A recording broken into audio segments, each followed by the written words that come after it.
Village food with Rupsana. আমি সেই রূপসানা আবারও হাজির হলাম প্রত্যেক দিনের মতন দারুণ স্বাদের সুজির লাড্ডু রেসিপি নিয়ে।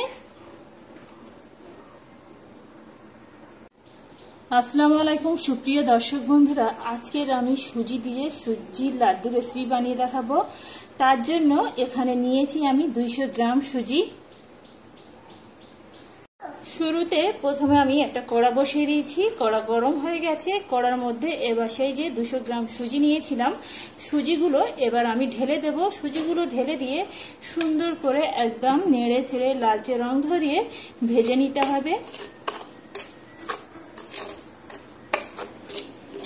সুজিটা নেড়ে চেড়ে একদম আমি লালচে রং ধরিয়ে ভেজে নিয়েছি। আর সুজিটা ঠিক আমি এইভাবে করে ভেজে নিয়েছি, এর থেকে কিন্তু আর বেশি ভাজা যাবে না। একই কড়ার মধ্যে দিয়ে দেব এখানে 2 বাটির মতন পানি। পানি গরম হয়ে গেছে, পানির মধ্যে দিয়ে দেব আমি এখানে 100 গ্রাম চিনি, স্বাদ অনুযায়ী লবণ, দিয়ে দেব 1 চুটকি মতন জর্দা রং, দিয়ে এবার একটু নেড়ে চেড়ে দেব।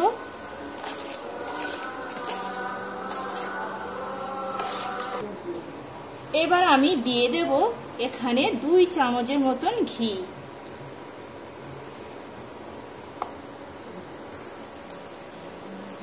চিনি ঘি মেল্ট হয়ে গেছে। এবার আমি এখানে একটা চিটচিটে ভাবও চলে এসেছে। এখানে 1 তার বা 2 তারের কোনো কিছু করতে হবে না, শুধু চিনিটা মেল্ট হয়ে গিয়ে একটু চিটচিটে ভাব আসলে এতে করে হয়ে যাবে। এবার আমি যে 200 গ্রাম সুজিটা ভেজে রেখেছিলাম, এবার আমি এখানে অল্প অল্প করে এইভাবে দিয়ে দেব। দিয়ে এবার অনবরত কিন্তু এইভাবে নাড়তে হবে, নাড়া বন্ধ দিলে চলবে না। আঁচটা এই সময় একদম লো টু মিডিয়ামের মাঝামাঝি রাখতে হবে। এইভাবে হলেও বন্ধুরা আমার মতন করে এই সুজির লাড্ডুটা একবার বানিয়ে দেখতে পারেন, খেতে বন্ধুরা অসম্ভব মজাদার হয়। দেখতে পাচ্ছেন বন্ধুরা, এখানে নাড়তে নাড়তে পানিটা আমার শুকিয়ে গেছে। আর সুজির লাড্ডুর জন্য সুজির কিন্তু এখানে ডোটা একদম রেডি হয়ে গেছে। এইভাবে নাড়তে হবে, আর নাড়তে নাড়তে দেখবেন কড়া থেকে এইভাবে সম্পূর্ণ আলাদা হয়ে যাচ্ছে, মানে আমাদের সুজির লাড্ডুর জন্য সুজিটা একদম পারফেক্ট হয়ে যাচ্ছে।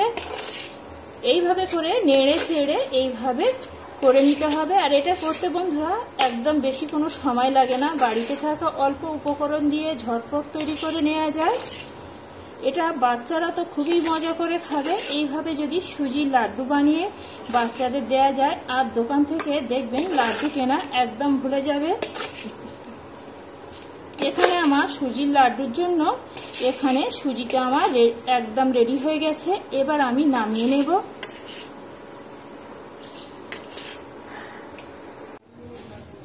সুজিটা নামিয়ে আমি একটু সুন্দরভাবে একটু ঠান্ডা করে নিয়েছি। একেবারে ঠান্ডা করলে চলবে না, একটু গরম অবস্থা এইভাবে করে লাড্ডু শেপটা দিতে হবে।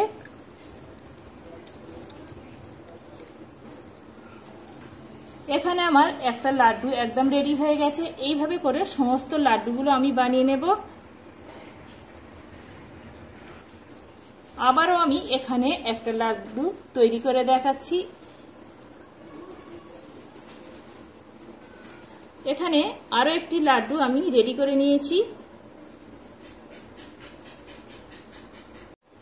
এখানে আমি সমস্ত লাড্ডুগুলো বানিয়ে নিয়েছি। বানিয়ে নিয়ে একটা প্লেটের মধ্যে তুলে নিয়েছি। আর বন্ধুরা এই সুজির লাড্ডুটা যেমন সুন্দর দেখতে হয়, তার থেকে খেতে আরো টেস্টি হয়। বন্ধুরা একবার হলেও আমার মতন করে এইভাবে সুজির লাড্ডুটা বানিয়ে দেখতে পারেন। খেয়ে আপনাদের কেমন লাগলো কমেন্ট বক্সে কিন্তু কমেন্ট করতে একদম ভুলবেন না বন্ধুরা। বন্ধুরা আজকেকার যদি এই সুজির লাড্ডু রেসিপিটি যদি ভালো লেগে থাকে বন্ধুরা, একটা লাইক করবেন। লাইক করে আমার সাথে থাকবেন। এইভাবে নিত্য নতুন সহজ সহজ রেসিপি পেতে গেলে অবশ্যই করে চ্যানেলটি সাবস্ক্রাইব করে রাখবেন।